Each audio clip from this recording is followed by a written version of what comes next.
今日正道嘅講員係呂宇俊博士，題目係患癌時的最大安慰。經文記載喺馬太福音11章28至30節。馬太福音11章28節：凡勞苦擔重擔的人都到我這裏來，我要使你們得安息。我心裏柔和謙卑，你們當負我的軛，向我學習，這樣你們的心靈就必得安息。因為我的軛是容易的，我的擔子是輕省的。經文讀畢。今日咧，我哋請到呂宇俊博士同我哋分享啦。咁可能有弟兄姊妹咧都聽過佢嘅名字嘅。咁我細細個都聽過嘅，係啦。其實你同我細細個嘅時候係點解呢？因為青少年嘅時候咧，喺香港咧就係考會考啦，我會考年代啦。咁就係呂宇俊博士咧，細細個我睇嘅時候咧，就係一個講會考0分嘅人點樣去讀到變成博士啦，即係佢再重考嘅經歷啦。咁即係對於我哋嚟講，嗰陣年輕人最重要係讀書啊嘛，咁樣。咁所以嗰陣就係好記得呢個係我第一個嘅認識啦。咁而之後咧，其實佢唔單止係呢個即係會考嘅經歷，係帶住一班年輕人去認識主嘅帶領啦。咁因為佢之前係我諗係家庭嘅成長都唔容易，但係佢好多時候克服咗唔同嘅困難。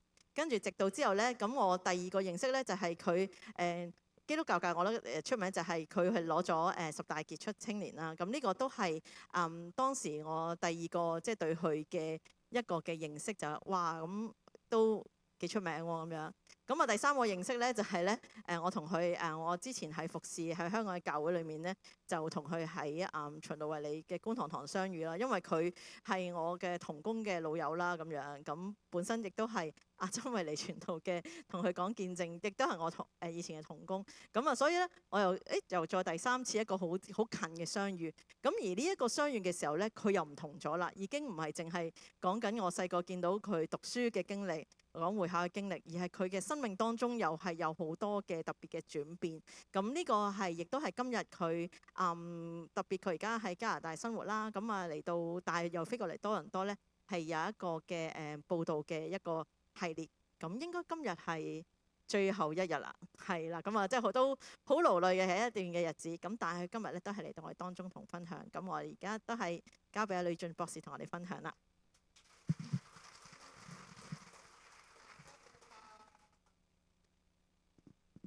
多謝一個由細細個開始聽我講嘢，聽到大大個咁樣。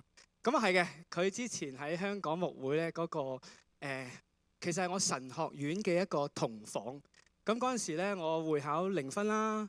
咁但係感恩嘅，後來咧就再翻教會，然之後咧教會牧者就揾好多哥哥姐姐幫我補習。咁第二次會考咧攞到19分，然之後咧跟住咧就去咗讀中6、中7。跟住咧就喺浸會大學咧，就我係讀宗教及哲學系嘅，所以做咗周浩輝嘅師弟嚇。咁然之後咧，跟住咧我就攞咗1級榮譽畢業 First Honour。咁然之後就好多傳媒就報道，咁蔡元雲醫生咧就邀請我寫一本書，就係講會考0分。咁所以咧好多人就話細細個咧就睇過本書。咁跟住咧就係喺我浸大畢業之後咧，我就去咗中文大學就讀 MDiv， 就讀神道學碩士。咁幾年前咧，就喺伯特利神學院咧，就完成咗嘅博士學位。咁我一路咧，其實真係經歷咗好多神嘅恩典。咁其實神就好錫我嘅。譬如話頭先傳道人講話好多人揾呂 Sir 講會考0分到1級榮譽畢業咁好多人講啦咁。咁我人咧就會諗呢個故事為神嘅見證唔會講得幾耐嘅啫喎。一來如果講到我而家一把年紀，我仲同你講話，哇！我當年攞0分可能啲後生仔，我見到有個後生仔喺度啦。佢話：阿叔，你講咩啊？同埋重要就係會考都冇埋好耐咯喎，係咪啊？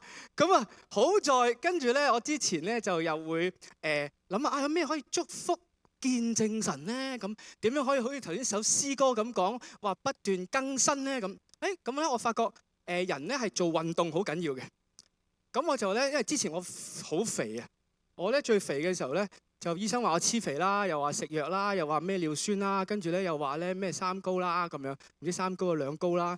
咁樣咧我成37寸腰啊嗰陣時。37寸腰，咁好嚴重。咁我就覺得我要更新我嘅身體，我要用我身體嚟到榮耀神咁。跟住走去咧，真係學呢個健身教練，所以我讀咗呢個健身教練牌啦，又讀咗呢個 kickboxing 牌啦咁。咁我繼續同人講，跟住咧，哇！又講咗好多，又去香港，又溫哥華，又多倫多講健身咁樣。結果咧，講到我自己都悶悶地啦。神真係好錫我，神又俾咗個新嘅故事我，係講咩咧？你估？係啊，就係講生 cancer 啦。哇！咁啊掂啦，講到返天家都有排講啦。因為咧，原來咧，當我去願意分享我經歷，一陣我會同你講我點樣凄慘嘅經歷嘅時候咧，跟住就接觸咗好多信啊、未信嘅人。咁啊，今日好多謝牧師啦，多謝教會啦。咁呢個牌咧，我係好有親切感嘅，因為細細個咧，第一間返嘅教會就係深水埗宣道會，跟住然之後喺深水埗宣道會受浸，跟住喺區聯會做教會幹事，就係打嗰啲倉頡啊，全個香港，跟住咧仲要咧嗰陣時好舊式嘅喎，打完之後咧印完出嚟咧，要揾幾袋4、5袋紅白藍膠袋，袋住晒啲宣道通訊，然之後去郵政局，跟住磅，跟住去寄，所以我都幾 proud of 一個會考0分嘅人，佢又肯請我喎宣道會，所以幾好啊，係咪啊？0分都收留你啦咁樣，咁好感恩今日咧就。多謝喺呢度同大家傾偈啦。咁其實係為咗某一啲人而嚟嘅，特別係為咗啲今日第一次嚟教會嘅人而嚟嘅。我想問有邊個係第一次嚟㗎？可唔可以舉手啊？我因為你而嚟㗎。哇！俾掌聲好唔好啊？邊一個可唔可以入嚟呢度啊？唔好意思啊。邊一個帶你嚟㗎？哇！你啊？哦。首先，哇！你手咁暖嘅？哇！我想多陣，我而家凍凍地啊，唔知點解。你拖下佢，好暖嘅手。係喎，係咯，係喎，你仲暖過我嘅咁樣。你點樣稱呼你好啊 ？Lily， 好型喎個名嚇。Lily， 你介唔介意講你幾多歲啊？哇！82歲。好，俾掌聲佢。咁你之前冇返過教會咯喎？哇！82年第一次返教會。我送份禮物俾你先。嗱，呢個禮物咧好珍貴㗎。嗱，一個十字架，十字架裏面仲有唔同色㗎喎。咁呢個十字架代表咩咧？我一陣會分享少少。其實你一路望住後邊個十字架咧，我其實已經好感動。大家有冇留意啊？即係棵樹喺後邊啊，其實同生命有關啊。所以頭先咧，哇！我一路望住一路即係敬拜嘅時候咧，我覺得好大恩典啊。呢個十字架，我想送俾你，好嘛？但係咧，其實你82歲咧，好後生。點解咧？因為織呢個十字架嘅人咧，其實94歲咯。我哋俾掌聲牧師嘅媽媽好唔好啊？牧師嘅媽媽整咗50幾個，今日要送俾一啲人，但係你係上帝天父揀選咗你，82歲細細個嘅時候就嚟教會啦。OK， 好，祝福你。OK， 咁你係去邊位啊？我係契仔。契仔。OK， 阿契仔叫咩名啊？得。得。好，俾掌聲契仔好嘛？我想問啦，仲有邊個係比佢？我應該咁講，全場最大係邊個啊？冇人最大嘅咩？喂，你啊？你最大？咁你保養得幾好喎個樣？你幾多歲先？95啊。10月。哇！10月95啦！哇！10月幾多號啊？10月幾多號生日啊？我10月幾多號生日？10月10號。10月10號生日就95歲。哇！咁你翻咗你間教會幾耐啊？好耐咯，係咪啊？30幾年係咪啊？好喎！哇！俾掌聲好嗎？10月95歲，我10月就54歲啦。細你少少，好似一個 double 咁好似。咁最細嘅可唔可以相認啊？最細幾多歲啊？你估呢度？哇！你個樣都好細下喎。你幾多歲啊？差唔多12。幾多月12啊？咁你又？下個禮拜3啊？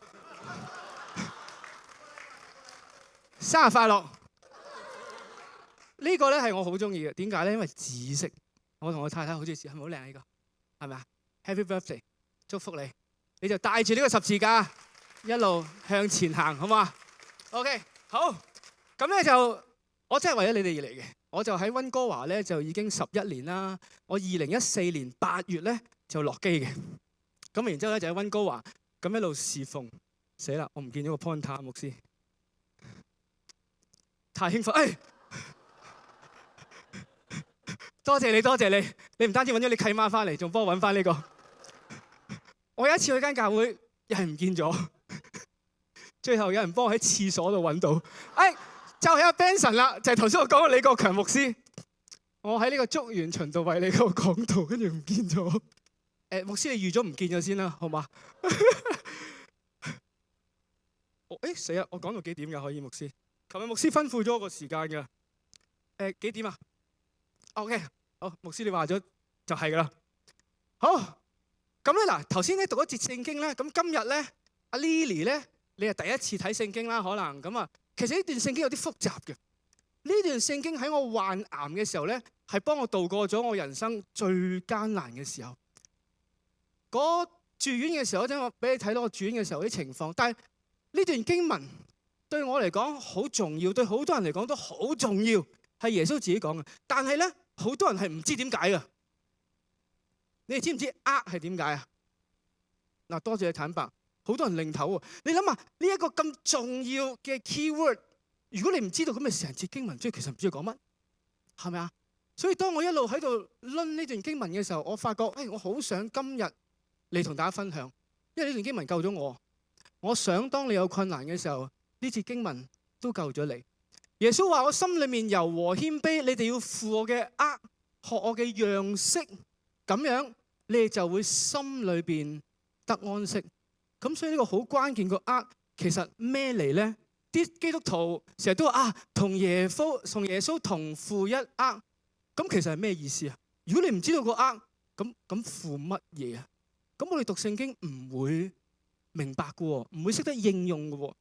喺2024年8月14號，我就開始要做手術。呢個其實應該係8月14號嗰晚，我要開始唔俾食嘢，我要開始去打呢啲叫豆啊。我唔知你哋有冇打過咧？有啲人有啊，嗬。原來豆有唔同顏色嘅喎。我今次咧，我做咗好幾次手術。今次我第一次要兩邊嘅手咧都要打豆。嗱，如果有機會睇咧，我仲有個傷痕喺度，兩邊都要打啲豆。咁我嗰晚就要打呢個豆。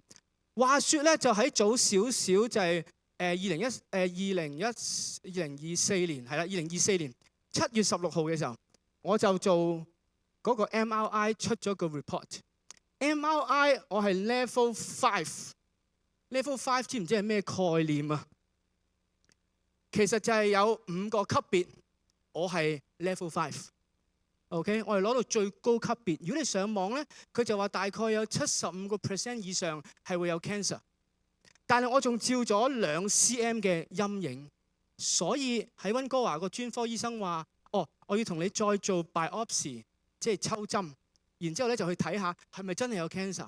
咁我話幾時有得抽啊？咁樣，跟住佢話10月尾到啦。10月尾，而家幾多月啦？嗰陣時7月16。嚇！你而家唔知有冇 cancer， 極有可能有 cancer。你要我等到10月尾咁，我就覺得唔係幾對路。咁然之後，我就打電話翻香港，我就問啲人感恩有個神學院嘅教授，佢介紹咗一個泌尿科嘅專科，佢係一間教會嘅執事會主席嚟嘅。哇，好好！跟住佢就同我傾，跟住佢話唔好啦，我睇咗啲 report， 不如果可以，你翻嚟香港啦。跟住我話翻香港幾時有得照啊？跟住佢話你幾時落機，幾時咪照咯咁。咁啊快啲啦，係咪？咁結果我就喺26號，我7月25號飛到翻去，7月26號入院，跟住7月27號我就做 biopsy， 即係做抽針。結果出嚟嘅結果係確認有前列腺癌，係10個 level 裏邊嘅，我係第7。嗱，如果1至6咧都係觀察嘅啫，但係咧我就係7。醫生話我嘅癌症好 aggressive， 即係已經擴散緊啦。咁咁佢就話咧已經擴散咗去出邊嘅組織。如果你翻遲嚟少少咧，就會變埋另一個就係膀胱癌。咁所以佢叫我即刻去做手術。第二日8月15號就做咗手術。哇！成個人唔喐得，要打兩邊嘅豆。記得有唔同色㗎嗱，有護士嘅朋友、醫生，你解釋下俾我聽下，遲啲有藍色，有透明，有個護士長同我講，佢仲有粉紅色添咁。跟住我話咁多顏色嘅，我嚟襯衫㗎咁樣。我唔知，但係嗰次哇，完全唔喐得，我仲要帶尿袋。好辛苦，好唔舒服。出咗院1個月之後，我唔知大家清唔清楚睇得到呢一笪嘢咧？呢笪知唔知咩嚟㗎？知唔知咩？係尿啊！我出咗院1個月到啦，咁我嗰日喺旺角朗豪坊咁啊食飯，食完飯之後一摸個 pat pat，哎呀大件事，濕晒，跟住即刻要買條褲，原來真係賴咗尿咧，因為我已經有壓片㗎咯喎。唔係入片嗰啲叫紙尿褲嗱，我而家咧可以做紙尿褲嘅代言人㗎啦。點解咧？因為咧我完全知道晒唔同嘅程序，你幾時賴得多啲用邊隻嚇？所以啲姊妹話啊，而家你都識喎。我同我太太咧去揀紙尿褲嘅時候咧，就要揀啲佢，呢個夜用啊啱你啊咁樣。所以咧日頭用邊啲，夜晚用邊啲，教緊 kickboxing 用邊啲，我都有經驗㗎喎。即係由紙尿片開始，好嚴重嘅時候。跟住咧就唔同層次用唔同嘅尿褲，其實咧而家咧我都要用緊呢啲。我而家咧仲係會滲嘅，但係我同啲人講我話唔使尷尬㗎。佢話：喂，女 Sir 你賴尿都話俾人聽嘅。我話賴尿咪賴尿咯，賴尿咪要用紙尿褲咯。咁有咩咁難聽啊？係咪啊？咁你傷風你流鼻水，你咪用紙巾咯，係咪啊？咁好 make sense 啊！你唔會覺得尷尬㗎啦，你唔會鬼鬼祟祟咁樣匿埋。哇！轉頭翻嚟，跟住走出去擤鼻涕㗎。咁你使咩換紙尿片咁難言之隱咧？咁啊感恩喎，神俾我咁樣分享咧。哇！我識咗好多未信嘅朋友，開頭以為淨係啲男人先嚟揾我啫，但係點知啲關心男人嘅女人都嚟揾我。即係例如上一次有個師母就話：哎呀，牧師都係你嗰啲啊咁樣。我邊啲啊？佢話你勸下牧師啦，跟進下啦咁樣啊。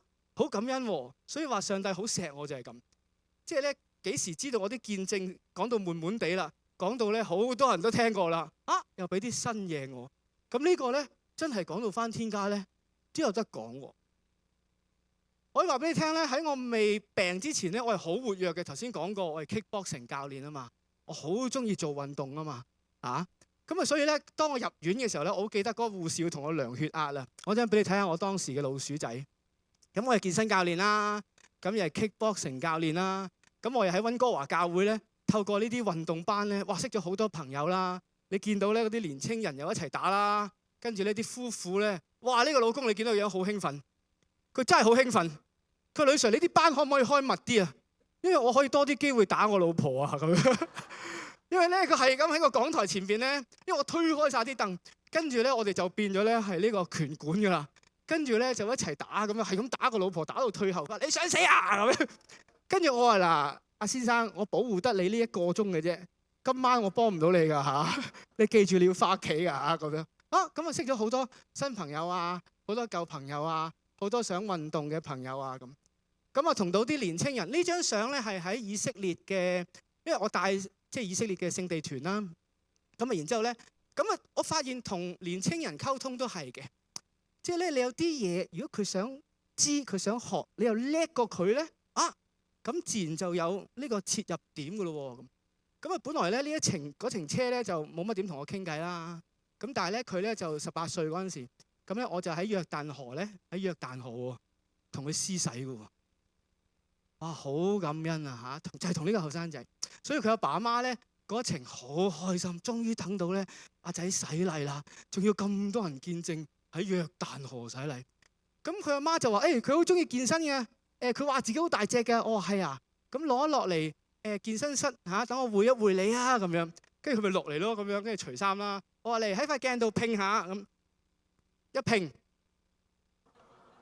俾掌聲我啦，好嘛？一拼就輸咗啦。佢就好 proud of 自己好大隻，點知我哋唔使講嘢㗎，一拼。因為咧嗱，我哋又有咩老鼠仔啦、二頭肌啦、三頭肌啦，咁佢三頭肌就平㗎啦，係咪？咁啊即係，哎呀，佢點樣練㗎？因為佢開始要追女仔嘅時候啊嘛，咁所以咧就要即係有啲台型啦咁樣啊。咁之後咧就同佢 friend 咗。後來喺溫哥華啲健身室咧，有幾次都撞到佢。所以我好感恩就係之前神其實俾我喺人生嗰陣時，我以為最 fit 嘅。嗰陣時五十歲到，我以為係人生最 fit 嘅喺嗰陣時。打最 fit 嘅時候就俾我嗰個 cancer 嚟到。其實係咩意思咧？嗱，如果你睇舊約撒母耳記咧，佢有少少 tips 俾咗你。原來佢話咧嗰個咧係套喺牛上邊嘅，第一套喺牛上邊。仲有可以當柴燒，咁即係話係貨用牛啦。咁另外當柴燒，即係佢係一個咩物料啊？木啦，可能係咪啊？即係原來一個極有可能一個木做嘅，係可以擺牛度嘅。有啲人識嘢啦，我見到你教會，佢即刻解釋緊俾隔離嗰個人聽咧，其實係咩嚟嘅？我俾你睇。sorry， 嗱呢個舊式啲嘅一條，就好似嗰位弟兄介紹俾隔離嗰個姊妹咁啦，一條咁樣啦，俾你睇清楚啲。咁樣嘅，原來就係套住喺個牛上邊可以燒嘅呢嚿木頭咁樣套住，跟住有兩個嘢，呢成個嘢咧就叫做軛。英文有冇人知係乜咧？哇，咁犀利嘅你哋，邊間教會㗎？基石唔怪之啦。你有冇人知啊？佢哋幾個知喎？又知英文。呢個英文嗱，即係查經咧，你研究本聖經啊。其實識睇多啲唔同嘅 language 或者譯本咧係好有用喎。你識得嗰個英文字咧，其實亦都可以令到我哋更深去反思呢段經文，俾你近鏡睇一啲。跟住咧係啦，嗱，當我上網查咯，嗱，我哋乜嘢都上網噶啦，係咪？而家有咩就問Google 啊，有咩問 AI 噶啦嘛，係咪？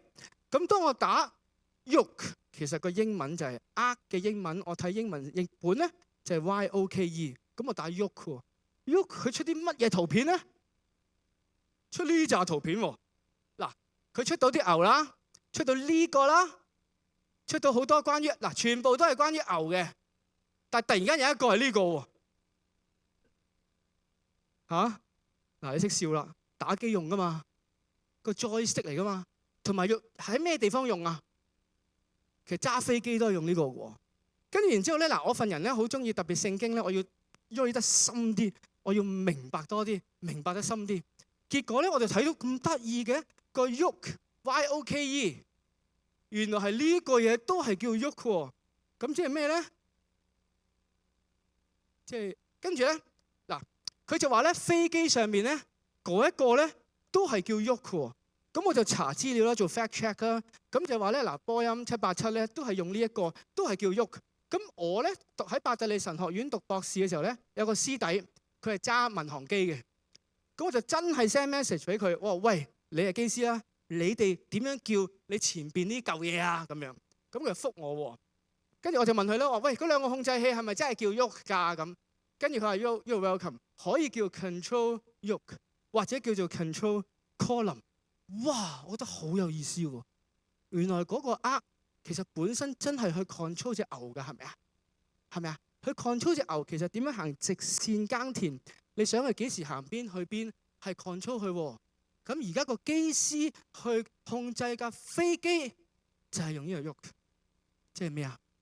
耶穌邀請你同佢一齊行，試下俾佢帶你喎，係咪啊？你願唔願意將你嘅生命去俾一個創造天地嘅神去帶你喎？因為我哋成日都行好多冤枉路，我哋都成日行差踏錯。我哋成日都做啲嘢後悔，但係耶穌喺呢段經文其中一個意思就係話，你可唔可以俾我帶你去行？呢個第一點 control yoke。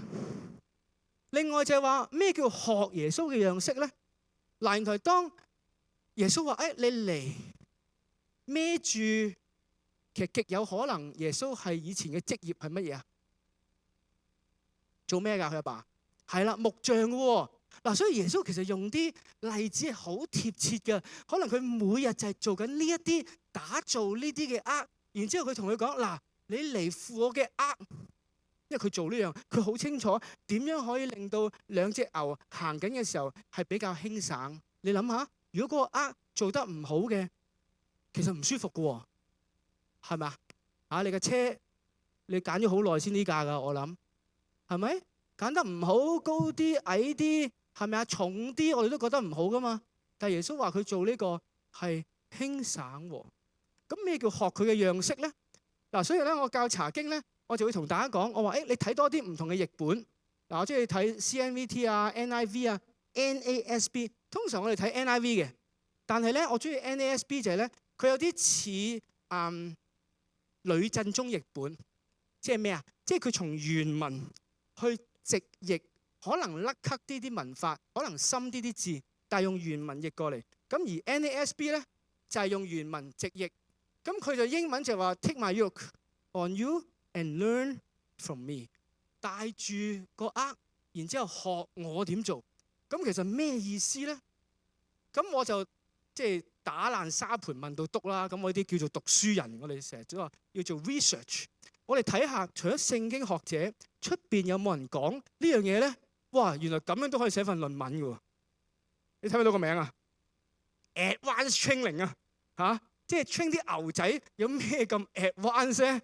咁我睇下佢，喂，勁喎 train 牛仔好 advanced， 咁我諗住睇下講咩咁巴閉啦，成份論文出咗嚟啦，有 assistant professor 寫啦，唔係功課啦。好啦，跟住咧佢話咧嗱咧，如果你咧要同隻牛仔一齊咧，你想佢容易工作咧，你就要用兩隻嘅動物，然之後咧就熟啲嘅。留意下，我全部都好關鍵嘅喎，即係佢話兩隻一齊行，你呢隻 train 緊呢隻嘅時候咧，你要熟嘅，熟嘅咁啊點咧？咁咧佢咧就會容易控制。嗱，佢話呢一個咧 effect 叫做 calming effect。OK， 講到好勁啫，其實即係等佢定啲咁解啫嘛，係嘛？不過啲讀書人係咁嘅，有個 effect 叫 calming effect， 係嘛？跟住好咯，繼續咯嗱，佢喐啦，嗱佢用個喐喎，你留唔留意到啊？跟住咯，見唔見到上面嗰個 imitative learning？ 佢話原來教牛仔嘅 advanced， 所謂 advanced technique 就係 imitative learning。imitative learning 即係其實耶穌講咩啊？學我嘅樣式咯。我心諗，耶穌一早講咗啦，幾千年係咪啊？你喺度講呢啲係嘛？咁跟住咧，然之後咧佢就話咧，哇呢個咧係一個好成功嘅 technique 啊！又話咧可以咧。幫佢咧，當你學習嘅時候咧，佢就可以咧用個 yoke 嚟到咧 following 嗰個 trained 嘅牛啦，咁樣喎。跟住咯 yoke 嗱呢幅圖畫，今日我咩嘢講嘅你都唔記得唔緊要，我想你記得頭先嗰節聖經同埋呢幅圖畫，就係呢幅圖畫救咗我。我想問呢幅圖畫同頭先我俾你睇最早期嗰兩三幅有冇咩 difference？ 有冇咩唔同啊？有冇咩唔同啊？有冇咩唔同啊？係啦，係一大一細啊！我睇到我都覺得好感動啊！其實佢就係講緊頭先嗰篇論文啫嘛，係咪啊？一隻大嘅牛打一隻細嘅牛，但係佢哋有個關鍵就係要熟嘅，咁就有一個好勁嘅 effect 叫 calming effect。咁啊定啲嚟，其實我哋傳福音咪就係咁咯，係咪啊？你諗下係咪？你諗下如果冇人佢嚟到教會係完全陌生嘅，其實佢好驚㗎，係咪啊？好驚㗎。但係需要一啲熟嘅人去帶住佢，咁冇咁驚。咁啊點做咧？點做咧？點樣可以做到學耶穌嘅樣式？點樣叫做同耶穌同負一軛咧？因為我知道今日好多基督徒其實誤解咗呢段經文嘅意思。嗱，我想話俾你聽，凡事交託得享安息，你有冇聽過？有冇聽過凡事交託啊？有啊！如果你今晚得閒，你試下喺聖經裏邊揾唔揾到呢4個字？凡事交託。我揾咗幾年揾唔到。如果你揾到話俾我聽，可能我同你睇個版本唔同。我哋如果誤解咗，我前日同人講話，好多人都話基督教耶穌都唔得嘅，又話祈禱交託俾佢就得嘅。跟住我話幾時耶穌又話祈禱交託俾佢就得？幾時講過？我唔知。但係如果你錯誤解釋頭先嗰段經文，你就以為係交託你就安息咧，咁就容易錯咯。頭先段經文冇講過交託噶，我陣再俾你睇多次。如果你交託咧，你就變咗有託嘅觀念。咩叫託啊？我嚟搭飛機，我咪要託運咯。託運如果去到對面冇個行李，你係咪 complain 啊？因為你收咗我錢，哇 sorry， 差啲踢爛咗呢個啊！收咗我錢，然之後我託運，咁你運唔到，咁係咪 complain 佢啊？係喎，咁但係耶穌係咪叫你有咩你交託俾我啦？我幫你搞掂佢，你唔使做噶啦。或者託兒，你哋啲人好識，唔係你哋啊，即係有啲人好識運用教會 day care 噶嘛，係咪啊？我託咗俾你，我就去飲咖啡啦，同老公。我就可以鬆一鬆啦。哇！如果有咩事交託個女個仔，哇！有咩行差踏錯，有咩損傷，哇！我咧就嚟揾你哋算賬啦。咁太多人誤解咗呢節聖經，以為我將個困難祈完禱就係託運咗俾耶穌啦。但係 sorry 啊，耶穌從來唔係話咁嘅意思。耶穌係話你哋學負我嘅軛啊，軛係兩邊，係咪啊？即係話耶穌唔使你一個人孭嗰件事，耶穌同你孭，係一齊行。唔係我哋託咗耶穌，我哋自己就翹手睇耶穌自己孭住個軛，一個人喺度行。所以今日有新朋友，我唔想你誤解咗呢個意思，我亦都唔想舊朋友誤解咗呢個意思。因為呢個會令到我哋成日都有唔適當嘅 expectation。原來呢件事呢個經文寶貴就話耶穌會同你一齊行。原來但係個關鍵係仲有你肯去耶穌嗰度，但係你肯唔肯學佢點樣去面對唔同嘅事情？呢個就係睇耶穌，就喺聖經裏面點樣睇耶穌去面對唔同嘅困難，去面對好多就算係死。佢點樣面對？原來當咁樣嘅時候，我哋嘅心就可以安息。所以當我自己好唔平安，我要入醫院，我要攬住個尿袋，我唔知道幾時好返嘅時候，我真係邀請耶穌同我一齊行。我哋唔會祈完禱之後個尿袋冇咗。唔會即刻好返，呢個唔係啱嘅概念。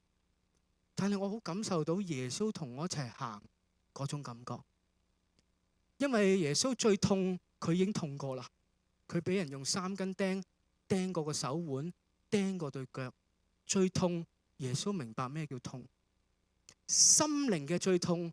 耶穌更加明白，佢俾佢最親嘅人出賣佢，仲要用一個 kiss 嘅方法，一個好親密嘅方法去出賣。耶穌面對眾叛親離，所以我哋同耶穌講乜嘢，耶穌都會真係會明白，會知道點樣可以同我哋一齊同行。所以就係因為耶穌自己去設計嗰一個嘅軛，所以個擔子先會輕省咗。如果你踩單車，你都好明啊，一架真係渣啲嘅單車，你要好用力去踩，都唔係好喐。但如果佢真係靚啲嘅單車，有唔同嘅波段咧，真係輕省咗嘅喎。其實就係耶穌想俾一個好啲嘅方法，讓你而家面對嘅困難輕省啲。個關鍵係你要唔要？大牛同小牛一齊。我喺你哋教會已經經歷到咩叫做最 effective 嘅 training 嘅方法。點解我知道啊？你睇下啲人個樣熟唔熟？你識邊個啊？最靚仔嗰個，你識啦係咪？啊？呢個邊個啊？呢個仲唔係大牛？係嘛？跟住仲有咧，仲有呢個都係大牛嚟喎，呢個 Lucilia 係咪啊？跟住仲有 Amelia 喺邊啊？Amelia 喺邊啊？匿埋咗啊？即係見唔到 Amelia 嘅？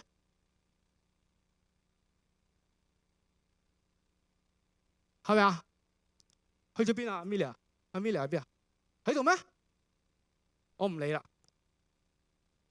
哇！其實我琴日影㗎嚇，所以我係最早嚟間教會嘅講員嚟㗎。我早咗一日就到㗎啦。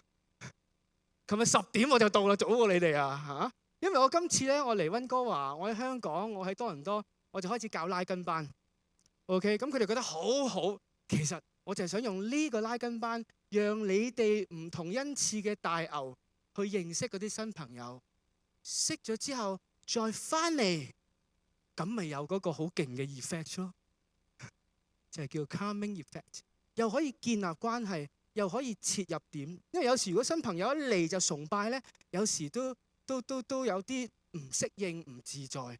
但一嚟到，跳下舞先，一嚟到拉下筋先。其實我就係用呢個拉筋帶嚇，同大家一齊去強健身體，係咪啊？咁所以我好感受到啊，你哋做得好好。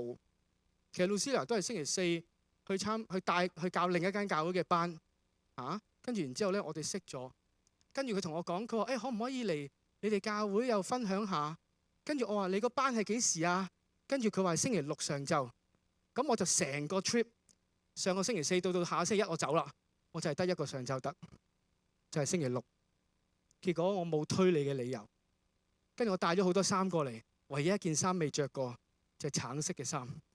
啊，一嚟到我覺得幾襯喎，所以好想大家成為唔同嘅新朋友嘅同行者。所以今日 Lily 隔離已經有2個好嘅同行者。會同你一齊行，會傍住你。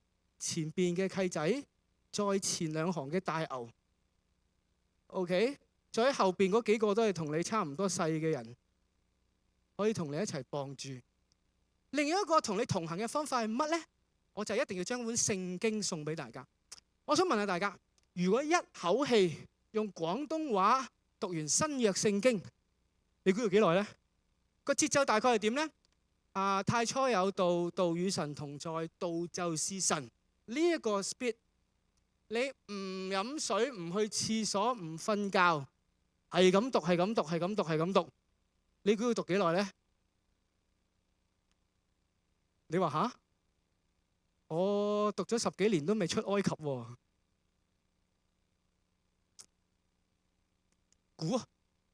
估幾耐？3年。唔使啊嘛，唔使啊嘛，我開估咯。22個鐘零17分27秒，咁快？一日都唔使？咁點解讀咗20年都未讀完新約嘅？我返咗基石20年噶咯。咁我想問你，舊約咧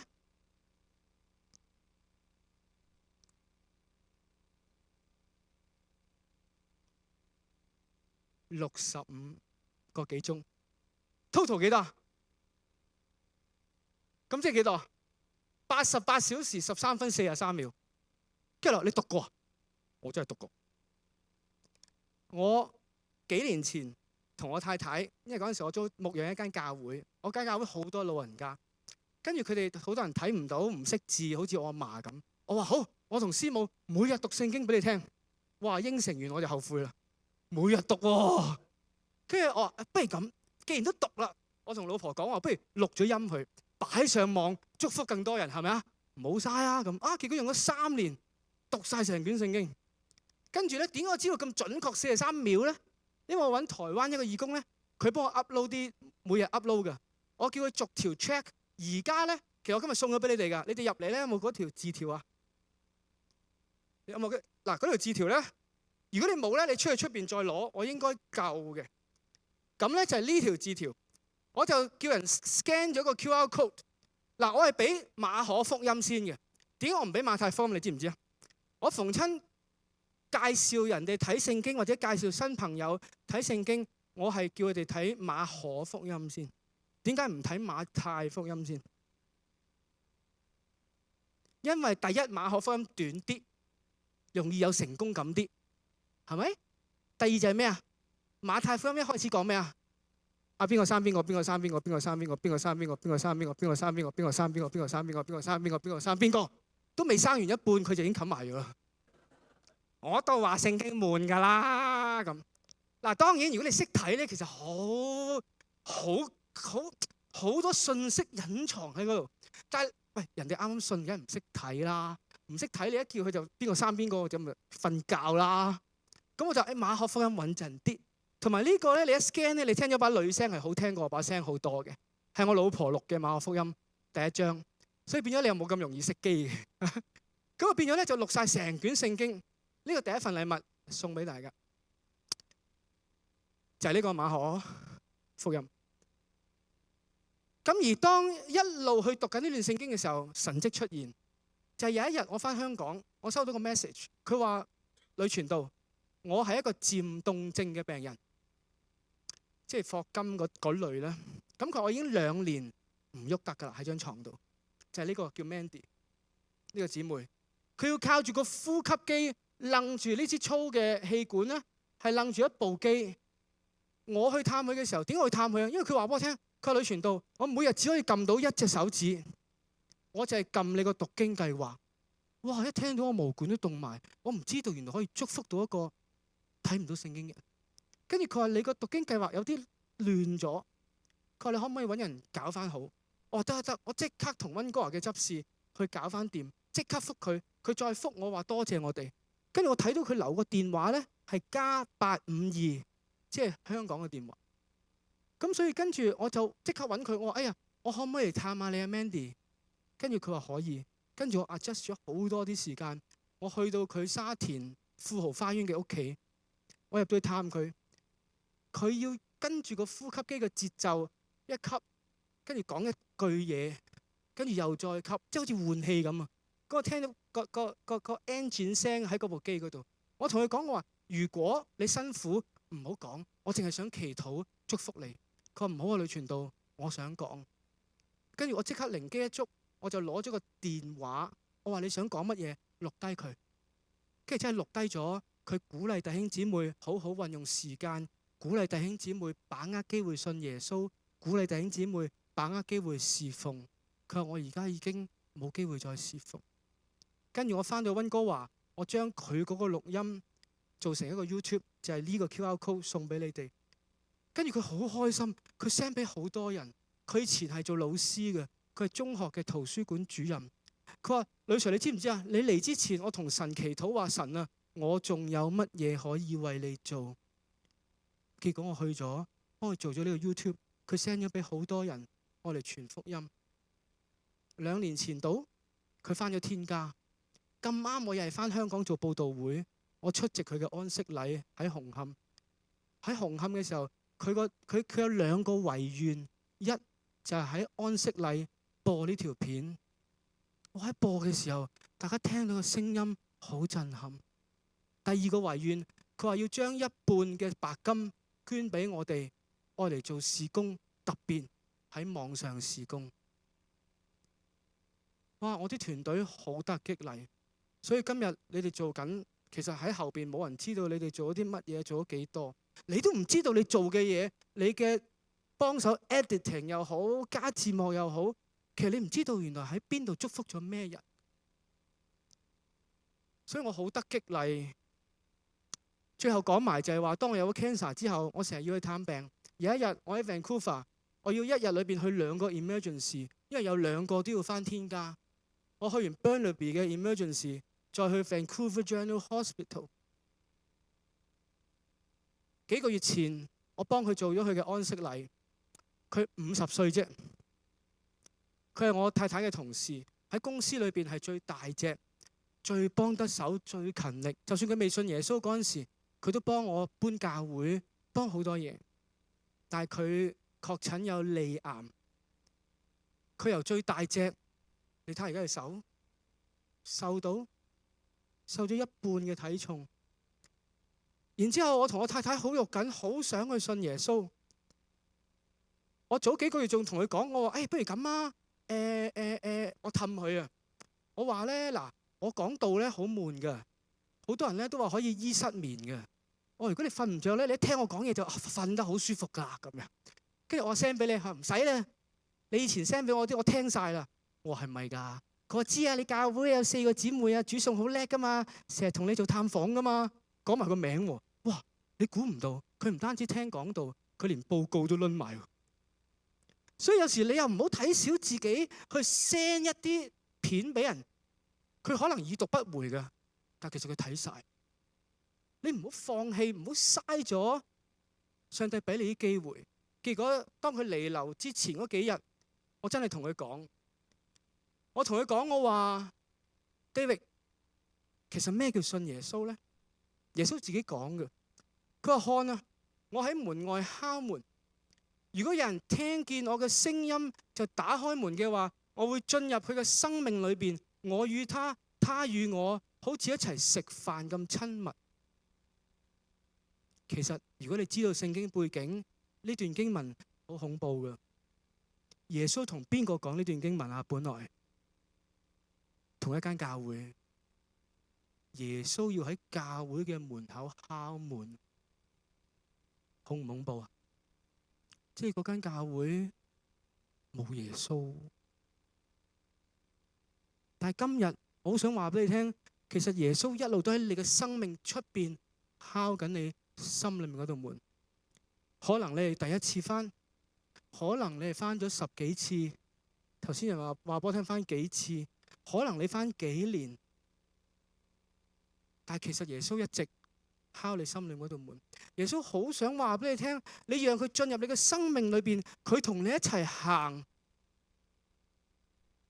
讓你行少啲冤枉路，讓你可以學佢嘅樣式，讓你可以更加平安。而家呢一刻，好想司琴，好想敬拜隊準備。我嚟只係分享我一個好簡單嘅故事，但係真正同你一齊同行就係嗰本聖經，就係耶穌，就係而家呢一班教會嘅弟兄姊妹。一陣唱嘅時候，我好想你留意歌詞，但係呢一刻，好想我哋一齊低頭。我哋試下只係眯埋眼，聽鋼琴嘅聲音。我哋安靜一陣，安靜2-3分鐘。